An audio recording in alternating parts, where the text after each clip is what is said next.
लोकसभा में आज वक्फ तरमीमी बिल 2024 को पेश कर दिया गया। मरकजी वजीर बराए अक़लियती उमूर किरण रिजिजू ने ऐवान में यह बिल पेश किया। इस बिल की अपोजिशन जमातों बशमूल रुकन पार्लियामेंट हैदराबाद बैरिस्टर असदुद्दीन ओवैसी की तरफ से शदीद मुखालफत की जा रही है।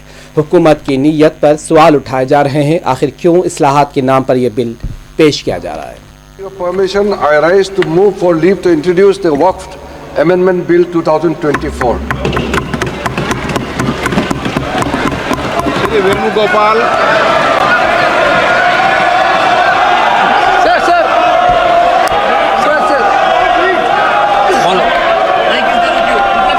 एक मिनट, मैं सभी माननीय सदस्यों को जिन्होंने नोटिस दिया है उनको सबको एक एक दो मिनट बोलने की इजाजत दे रहा हूँ। हल्ला क्यों कर रहे हैं भाई?